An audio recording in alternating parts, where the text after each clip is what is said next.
All right, welcome to the Creation to Cash Flow podcast. On this podcast, we discuss strategies to maximize your creativity and help you achieve financial freedom. Hi, Michelle. Hi, Nick. How's it going? It's going to be our 50th episode today. I can't believe it. We didn't know whether to celebrate the 50th or the 52nd because that's after doing it for a year. And we kind of celebrate all of them at the end of every podcast. We just take a minute to just be like really happy with how it went, even if it was imperfect. Um, and I can't believe we've been doing this for a year. Crazy, crazy. It's so exciting. And shout out to everyone who listens and makes this possible. If you have been listening for 1 week or 3 months or all 12 months that we have been doing this, you can support the show so easily. Take a few seconds to leave us a rating and a review. It goes such a long way. We read all of these and it allows us to grow the show and then deliver better content and longer content and bring on better guests and just do more for you guys. So if you can pay it forward, if you have a minute and you've been thinking like, oh, I should leave them a review, I've been meaning to, Nick says it every time, this would be a super great time to do it because we're super grateful for you guys that have enabled us to do this for a year. Because without you guys, me and Michelle would just be talking on a Zoom call. And what's crazy is that you say like it allows us to be able to do this. It gives us the encouragement and motivation to do it because it's been a year and we still have never asked any sponsors for money. We've gotten paid 0 cents, 0 cents. And neither of us are really trying. I think that if we just reached out to a few people, we could. But I just want every listener to know like, he says that we're able to do this. We're able to do this because we know that you want to hear it. And that is enough for us to want to keep doing it. Obviously, we'll eventually have some sponsors come on. Maybe this is something that we actually need to do because I want to even like ask myself, what else would I even do for an entire year for completely no monetary income? Isn't that crazy that we've been doing this for no monetary compensation because we genuinely love doing it for other people? I haven't even had to think about that. You've just like opened my eyes to that because I don't even have to think about it. Like this is like my favorite part of the week, but Yeah, like I don't make any money to do this. We've been so happy to do it. You're right. Like we probably should bring on some sponsors of like brands that actually care about other people and that we know and trust so that I mean, it's just going to be valuable for all of our listeners. But you're right. Like the reason we've been able to do this is because you guys care and you guys put it on your stories and talk about how an episode has helped you and you tell your friends and you leave us ratings. Like these move the needle forward enough for us to be like, look, I don't need to be paid to do this. We truly just want to help other people because we're not perfect by any means. We say that all the no. time. We're just telling you guys things that we have learned and that we think are going to help you and just giving us we're just being ourselves here. So thank you guys for supporting the show to a point where we don't even need money to do this. Yeah, I'm so grateful and excited for what's to come because it's 1 year in, but like, let's be honest, this is going to last for several years. Yeah, me and Michelle look in terms of like decades typically at things. We're like, all right, so like what's year 9 gonna be like? Like Yeah. what are we gonna talk about then? Yep. So anyway, thank you guys so much for just making this possible. I could talk about this all day, but we have another really good episode for you guys. We want to talk about confidence and what comes with that because when you're starting something new, there is typically no confidence behind it. Like our first episode, our second episode, our third episode, like we did not have the same confidence and demeanor that we do now. So let's just start to break that down. Um, First, let's just talk about like what is confidence in what you're doing. To me, it just feels like when something is effortless and you're assured that you're doing the right thing. Like that's what confidence to me feels like. Like I have confidence in this podcast because it feels effortless and I get the assurance from our listeners that it helps them. So I know I now have so much confidence behind this, but when we first started, I didn't have either of those things. So it felt like am I doing the right thing, and overthinking and not being prepared enough or over preparing and stress and anxiety. Like that's what it used to feel like with anything in life. So I'm curious, Michelle, what does confidence feel like to you? Ugh, to me, it feels like a little like safety or just assurance. Growing up, for example, everybody can relate to this in some way or shape or form or whatever. I had confidence that my parents were gonna feed me. I had confidence that I was gonna get taken care of, that I was gonna have clothes, that I was gonna have a roof over my head. I had confidence in knowing I was able to trust the people that were looking after me. And as an adult, we have to have the confidence to trust that we're doing the right thing or that we know what we're doing. And sometimes we don't know what we're doing, and that's totally normal if you've never done it. But to me, confidence is just like that trust, it's that assurance, it's that like you said, I'll be able to film a video knowing it's gonna come out good because I now can trust myself enough that I have the skill set in order to properly film and edit a video in a way that I want it to look excellent. I love that. That's a perfect example. Like as a kid, sometimes it can be much easier to feel confident, and like as you get older and the world just starts to like beat you down a little bit, like suddenly you start to now overthink things or feel underprepared or pressure, or you compare yourself to other people. But like when I was younger, like I didn't care about any of that stuff. But as you get a little bit older and you start trying new things, it's easy to see like someone else is succeeding at something, and then you try it and you don't succeed, and now you feel bad because you're comparing yourself to them and you're hung up on your failures and overthinking, and like there's so much that comes with lack of confidence. So in this episode we're going to break down some ways to be more confident and feel more confident, because this is something that people ask us a lot. They're like, how are you guys so confident in the way that you pitch your services, in the way that you make your videos, like in anything? And I definitely didn't start that way. Let's be perfectly clear about that. But I have some confidence now, so we're going to break down how it's happened.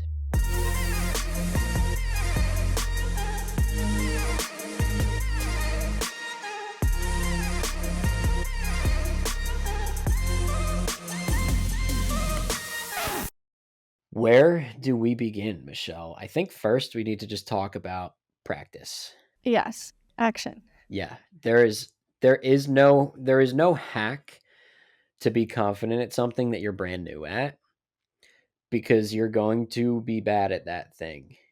Like you might be better than some people when they started, but even still, like you're never going to when you just pick something up and try it for the first time, like you're rarely going to be good at it.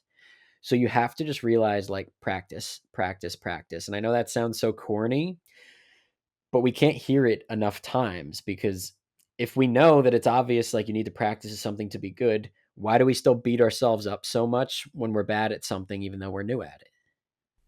Yeah, I mean, there's 2 prime examples that I think a lot of people most people learned as a kid that to us it's so easy, but to a kid, swimming can be scary. People get scared of water because they're not confident that they have the ability to float or swim. And so we learn how to do that and we get less scared of water and we can jump into a pool when we know how to swim or ride a bike. It's scary to ride a bike and try to balance when you're a little kid and maybe you need the little tricycle like or the little training wheels, whatever you need, because you're not confident that you have the ability to balance yet. And so you learn how to do it. And then you eventually take the training wheels off. And yeah, you might fall and scrape a knee or whatever. But eventually, you might be like me, where I was like riding bikes and then putting my feet in the seat and my hands on the handlebar. And I was just scrolling down. Oh my God, social media, strolling down the hill in my neighborhood, just like confidently letting the wind fly through my hair. You know what I mean? So it's like those are two simple things, but I think that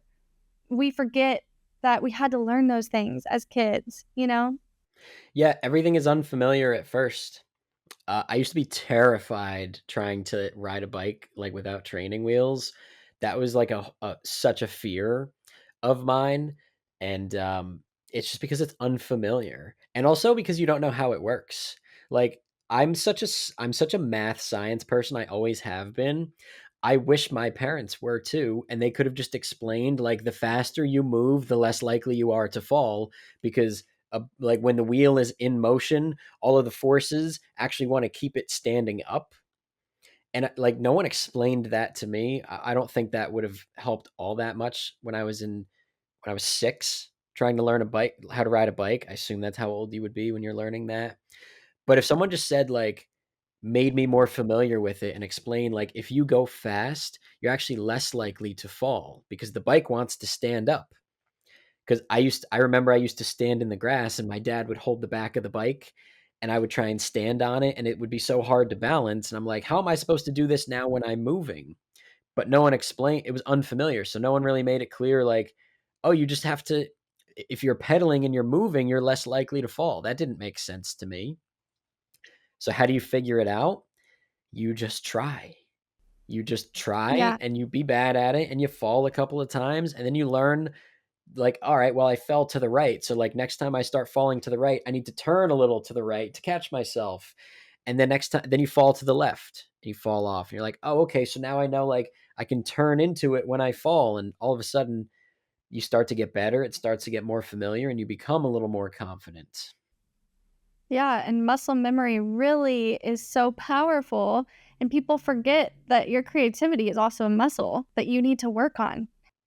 Yeah. Like the first time I had to host a group coaching call in front of people was like, so nervous and I prepared for so long and that helped give me a little confidence. Like I prepared a lot. I was like, I have a whole outline and talking points. And that's the same thing I used to do for this podcast too. Like I used to write down, like in our first few episodes, I used to write down like quotes that I want to say and I tried to think of them beforehand.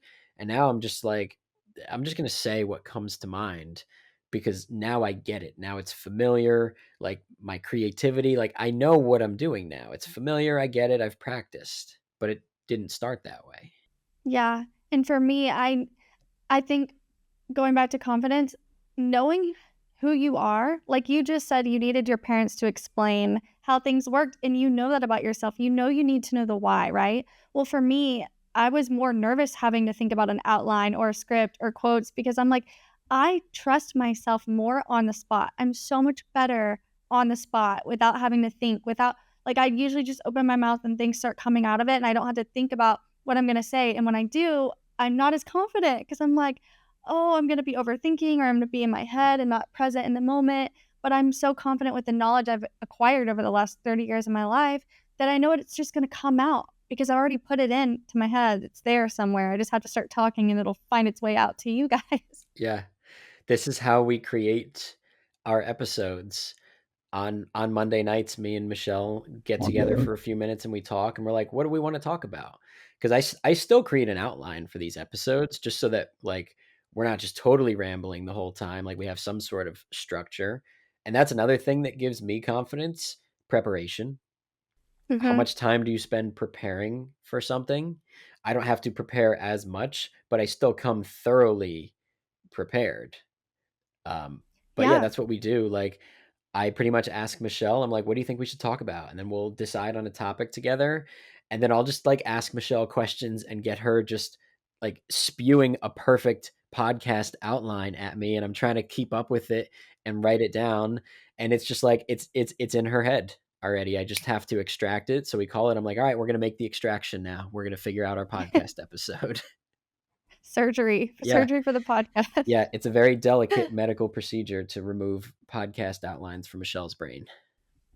It's crazy. It's crazy, but I have confidence in our podcast because I know how well we work together and how we're different in so many ways. And it works great because we're usually different in our approach, but we're in the same like we're thinking the same things, you know? Yeah, it works out amazingly. So even if someone is listening and you're like, I don't trust my skills though, you can trust the process that will get you there Mhm. because with time, 10 years ago, if we were doing this, you might not say the same thing, Michelle. You might not be like, yeah, I just trust my skills. It's all in there. Like you might not have felt that way, but you put time into processes and books and learning and educating yourself and having conversations that have given you the skills to be at a point where you're like, I could just be on a podcast every single week and talk confidently. But if someone's listening and you're like, I don't feel like I could do that, or I don't have those skills, just get more involved in the processes that will give you that confidence and in the practice. Kind of like we were talking about, like how I've been playing the guitar a lot. I'm terrible at it, but I'm just practicing every single day and I'm just trusting the process that there will be a point 3 years from now where I feel like I'm going to end up teaching someone else to play the guitar. I can already see it, but like I need to trust the process that will get me there and just put in the daily inputs and the weekly inputs that will add up over time and give me that confidence that right now I don't have. You know what though?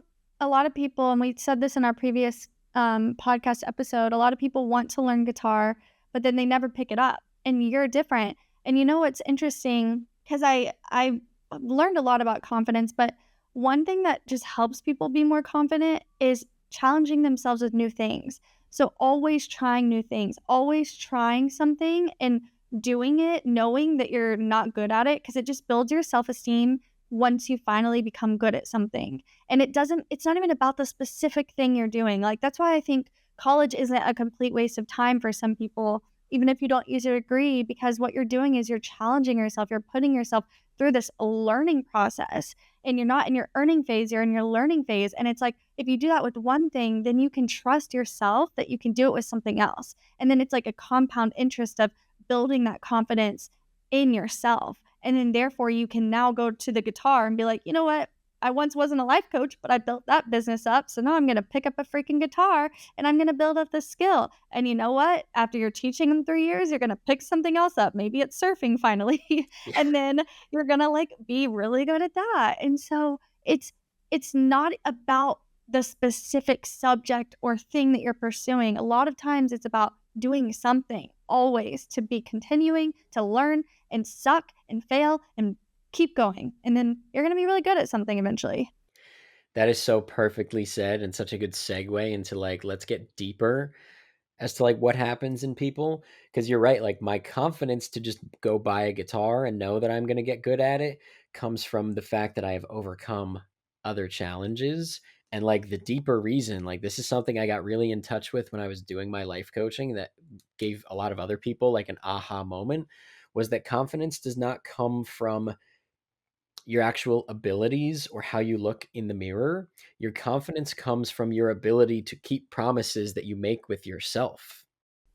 Amen. Yes, so if you are constantly making promises or telling yourself things and not following through, and you're like, I'm going to get up at 7 a.m. tomorrow, and then you roll out of bed at 8 o'clock because you snoozed 7 times, or I'm going to go to the gym tomorrow, and then you don't go, like people don't realize that that is tearing down your confidence little by little by little, and it's like death by 1,000 paper cuts. Oof. That When instead it's like if you just keep promises you make to yourself by not only setting more realistic goals but also following through on them. Like maybe it's just like I'm going to drink 2 full water bottles today, and like that's your thing, and then you do that every day for a month. You're going to have so much confidence because you're like, I do the things that I said I was going to do. Versus if you set a goal of like, I'm going to read 1 book every single week this year, like, no, you're not. You know, you're not. So don't set a goal like that because it's going to hurt your confidence every week that passes by that you did not finish a new book. And when you're on week 6, still trying to finish the first one, it's like you're tearing yourself down because you're not keeping these promises. So that's where confidence, like on a deeper level, really comes from. I know I can keep promises I make to myself. I'm not perfect. I still break them all the time, but I'm pretty damn good at it. So when I buy a guitar and I'm like, I'm going to play this every day until I'm great at it and I could play any country song by Luke Bryan and Morgan Wallen and Luke Combs and all the people I love, I'm just going to go until I can do that. Like I know that that's actually going to happen. yeah. I've only missed 1 day since I bought it 3 weeks ago, and it was because I had to teach a yoga class and then go to a boat show all day and then like stay in a hotel. And I was like, well, there's truly no way to practice that day. So I doubled up the next day. Yeah. It's crazy too because a lot of what you're talking about is so unconscious, subconscious. It even if you're like delusionally telling yourself like, "Oh, I'm still confident in myself even though I didn't do what I said I was gonna do." You're telling yourself that you're not following through. And like Nick just said, please set realistic expectations for yourself and start small. Have compound things. Like, start with just making your bed every morning. Do that for a few weeks. Then have your bed and the 2 water bottles. Cool. After a few more weeks, then you can add on another habit that you want to incorporate into your life that you know is good for you. And it's this compounding habit growth rather than, okay, I'm going to post on social media every single day. Okay, well, then you're just going to be stressed out and force yourself to either have really bad content and then you're not going to be happy with the lack of growth, or you're not going to follow through and then you're going to feel bad about yourself. Like, you're not good enough. Like, how come you can't do it and others can? It's because they've probably built up a skill to be able to post every day. Like, they have the skill, so it takes them less time. Yeah, it's so true. That's a perfect real world example. I feel like we could talk all day about these little examples because we see it so often in people that are like, I got no confidence in this thing I'm doing because they're looking at how someone else does it and they're not looking at like just setting a realistic goal for themselves to slowly get you there because everything takes time, like the 10,000 hour rule. Mhm. I don't even know. I don't even know what the rule actually is, but I know it's something to the tune of like you need to do something for 10,000 hours before you can be considered like a master at it. It's something like that. Well, 10,000 hours is a long time. That's a long fucking time. So start thinking now in terms of like, oh, so I tried something for a grand total of 8 hours over this month and I suck at it still. Like maybe it's not time to quit just yet. Yeah. Didn't we have a previous podcast where we were like, the 9-month rule? Like, it takes 9 months to grow a baby, so spend 9 months on something and then figure out where you're at in terms of progress and if you want to continue. I think that was one of our first episodes because we were thinking like we were just trying to decide openly. We were like 6 months doesn't feel like long enough to try something and determine if it's working, and a year like could even be too long. And we were like probably 9 months. Like if you could grow and birth a child in 9 months, that's probably a good amount of time to spend trying something new and before then evaluating if you should now quit that thing or not. Right. Because there's so many people that, and I know I just said, try something new, challenge yourself, but so many people quit too soon. And then you're really hurting yourself more than helping yourself. If you're trying something new and then you're just not really doing a good job at it, and then you quit 7 months in, 8 months in, who knows what 9 months could have done for you? You don't know. A lot of these things are so compound, especially in the creative world. Like, you do something and do something and do something, and then suddenly one day you're like, oh my gosh, look what I just did. It's not very straightforward when you own a business. Like, it's not a 4-year college plan, you know? Like, nobody has a syllabus they're giving you for your, I mean, maybe if you bought a course, but you know what I mean? Like, so we have to not think so logical about it sometimes. Especially because you might have this like massive win coming, and if you quit you might miss it. Like sometimes things don't grow super linearly.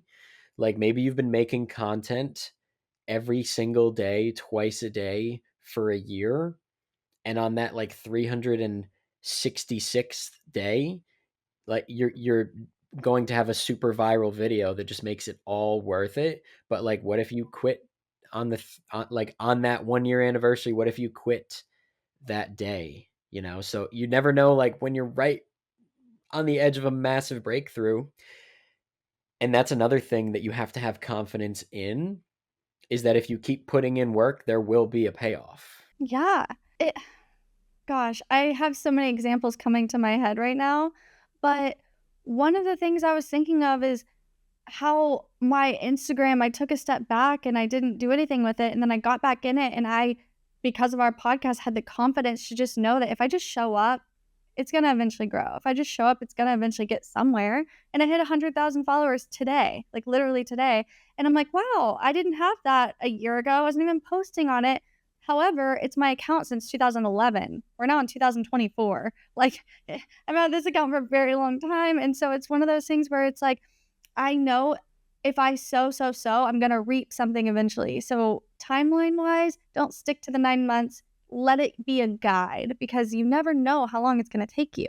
Yeah, take 9 months to evaluate like, is there something I might need to change in my approach? Yeah, redirect. Yeah. Also, congratulations on hitting 100,000 followers on Instagram. That's so exciting. Do you know how many you had like at the beginning of maybe like 2023, like 13 or 15 months ago? Do you know like roughly where you were at?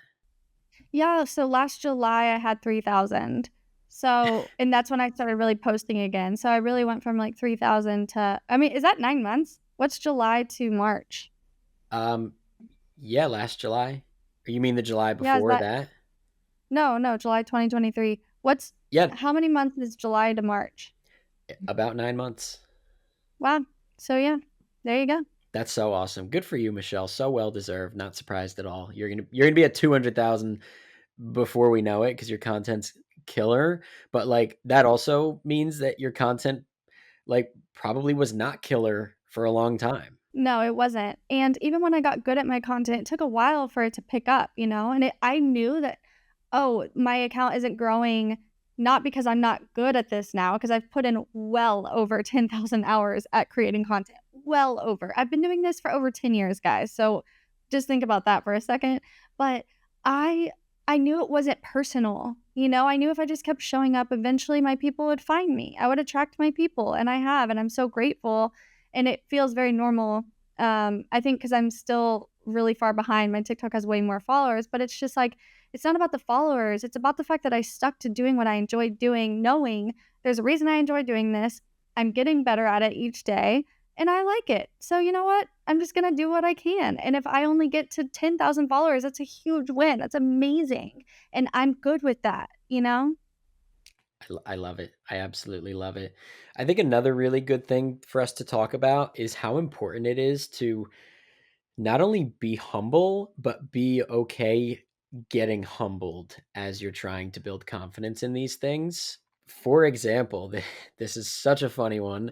When I was in Costa Rica with Mike, I had never surfed before. And we were like, all right, well, we're going surfing today. Mike has been surfing 75 times, maybe more. So he's like, cool, got my board, like, see you out there. And I paid for a lesson because that was like what we decided would be wise, not to just like go in and do a terrible job. Like, let me get some help from someone that's already good at these things, which is a whole nother lesson that we could probably do an episode on. But I needed to be okay being humbled, like with my friend Mike. Like I had to lay in the sand and like get a surf lesson for 30 minutes before I could even get in the water, and it was so funny and humbling because I'm laying on my stomach in the sand, just like getting sand everywhere, and I'm like practicing paddling and like popping up onto a surfboard. And it was definitely humbling for sure. And like an older version of myself would have been like, nope, I'm not doing this. I'm too cool for this. Or I can't be like, I'm too prideful to lay in the sand right now with my surf instructor, David, but I'm cool with it. I was laughing the whole time, and he was like, "You're having so much fun in the sand right now, buddy." And I was like, "Because what could be better than this? Like, I'm going through being a beginner at something again, and that's so fun and exciting sometimes to just be bad at something, knowing that you have the confidence and the ability to put in the time and work to eventually be good at it." Because I Yeah. like I took it seriously in the sand, and then like I caught the first wave I ever tried to pop up on, and like I ended up catching a ton of waves that day. We went surfing a ton more times. Like I have so much confidence now as a surfer after I've been surfing 4 times, like twice each time, like, but I have so much confidence just because I did it right. I'm okay being humbled. Like I ate shit on one wave so bad I got tossed around. I truly thought I was gonna die. I swallowed a gallon of salt water, and I like came up and I actually burped because I was like I just drank so much salt water that I burped. And it was humbling for sure. The board also hit me in the head, and it was just like I was like that was rough. Definitely just got humbled again. There's like two ways of getting humbled. Like one is like, oh, people see that you're like new and a beginner, and the other way is like a massive public failure. I made sure to get both of those in, And that's just what it takes when you're new at something. It was so funny once I realized that I think I'm not going to die. It was hilarious. So you have to be okay being humbled. I'm glad you finished that story because you told us the story last week about the whole sand and the surf, everything, but you didn't ever say that you actually went surfing. Like, I was editing our podcast last night about that, and I was like listening, and I was like, Nick never said if he ever caught a wave. So I'm glad you finished that story for us because I've been wondering, did you ever actually get to surfing? Because you only talked about the sand and the surfing in the sand because I was talking about my acting humbling thing. Because you know what? If you're really good at something, it takes a lot of humbleness to then go be bad at something again, because your ego can take over and be like, well, I'm already so good at this, why would I even try something new and have to fail again when I know I'm just going to continue getting better and better? Like, yes, keep doing the thing you're good at, but like, there's something so special about continuing to learn. We're gifted to be able to do more than just one thing in life, and if you have more than one passion, there's your answer. Follow the little passions you have, follow the random little things that bring you joy. They are there on purpose. Yeah, you have to be okay with all of these things. Good. I'm glad I put a cap on that story because, like, that same day, like, then when we finally get in the water, like, I'm trying to catch like 2 foot waves, like, at like waist level water, like, just to like get my confidence up. And then by the end of this day, like, I caught one wave that I rode for like a full 60 seconds, like, caught it on an angle, like, everything was perfect. And Mike was like, I don't know if I've ever seen people that have been surfing for like a few months do that. So that just gave me so much confidence. But like first I had to lay in the sand and I had to eat shit a couple of times. Like I had to fall. I had to kind of like be laughed at a little bit. Like there's people on the beach watching all of this happen, by the way. Like there's tons of people here surfing. This is a pretty big surf spot. And like, here's Nick laying in the sand practicing his paddling. It was so funny, but it's funny because I'm okay with this. I don't care what people think the way that I used to. So I don't know. I think that's just a massive lesson for everyone. Also, big thing to help with this, affirmations. Yep. I used to think that was the stupidest idea in the world. I was like, "Oh, so I'm just gonna talk to myself and, like, say that I'm like, oh, Nick, you're so beautiful,' and I'm gonna believe it." Like, I was like, yeah, that's probably really effective." All you self-help gurus was like, "That sounds like the dumbest thing in the world." Until you realize, like, what they're actually doing to your brain scientifically, like, you're building confidence in your abilities to do things and to seek out opportunities that were probably in front of you either way. So, like once you understand the science behind like affirmations and keeping promises to yourself, you will become a much more confident person. I agree. And I think that it's so important to also mention how the most confident people have gotten over a lot of trauma in life. You know, a lot of people are told things growing up. And I say growing up because your childhood is really when you're developing who you are as a person, right? So a lot of people just get told things like they're not good enough or they're not pretty or something, and it does go into their adulthood. And even if it's subconscious, there are things that you are worried about, like, am I going to fail? Am I going to be an embarrassment? Am I going to look bad in this dress? Like, people have these things in their head and they have to get over them. They have to heal from that because that's not how we should be walking around. And you can really tell even people with fake confidence aren't confident because they're trying to compensate for a lack in their heart. But the people that are truly confident, that are uplifting others, that aren't putting others down, that aren't insecure, they've gotten over some traumas. And there's something everybody has to deal with in life, and I think that the people that go through that and press into the things that are really deep in them and uproot the things that shouldn't be there, those are the ones that are gonna be winners in the sense of they're confident. They're doing what they wanna be doing in life. They're the kind of person that can show up and suck at something, but they know they're the kind of person that can learn anything and do anything they put their mind to, and it's it's crazy how mental, like, how the mentality of it all boils down to how are you speaking to yourself? What are you saying to yourself? What are you believing about yourself? I love that so much. I feel like most of the people that I would like deem to be successful are super insecure and scarred. Like they all have like battle wounds, like you kind of were just explaining. They all have like they've all failed at things and they know that like the more you fail at something, the closer you are to succeeding at it. And I think there's a lot of lessons in that. Yeah. I would say battle scars is a better way to put it because I'm not wounded. I've been through a lot, but you know what? I use all of it in acting, and I think that there's a reason that I've been through it all, and I'm so happy I've been through so much because I'm able to now incorporate that into my life and have more empathy for people and love everybody where they're at and, like, understand what they're going through and understand why I'm so passionate about helping people make money. It's because I once didn't have any. Like, I remember this one time I was in college, this is such a side note. I was in college and I was trying to get gas. It was my freshman year, and I had, like, $2 and change, and I went in and they were like, "Oh, you can't pay for a gallon of gas if you don't have enough for 1 gallon." And I was like, "What do you mean?" They were like, "You need, like, $1 more to be able to get a gallon of gas." And I was like, "I only have this much." And I just remember feeling so defeated. It's so crazy thinking about that. Um, just so insane what was going on back then. It I was in a very deep, dark place, like, you know, a lot had been taken away from me in terms of my future at that time, and so it's so cool looking back and I'm like, "Wow, I can't believe that was me." Like, go her for keep like, I kept going. I was like, "You know what? I'm gonna find a way. I'm gonna ask, like, I'm gonna do what I can."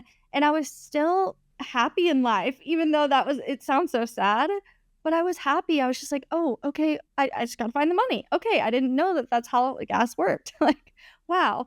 And so I am grateful for all that. I can use all that. And I just also wanted to say that because people can listen to this and think like, oh, Nick and Michelle make money now, whatever, whatever.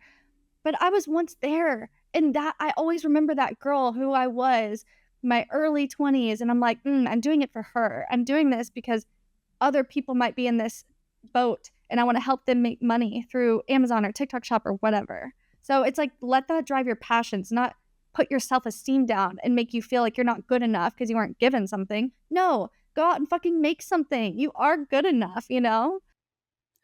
I love it. I absolutely love it so much.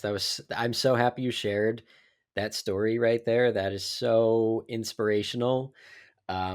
Michelle going from like can't afford a gallon of gas to like now here we are recording our 50th episode of the Creations Cash Flow podcast. And we don't even do it for money, like just despite the title, like we do this for you guys. So if you enjoyed this episode, if you enjoy our podcast, like of all times where you've probably been telling yourself, like, I'm going to leave them a review sometime soon, like, this is a perfect time to get it done. It really helps us just know that we're doing the right thing.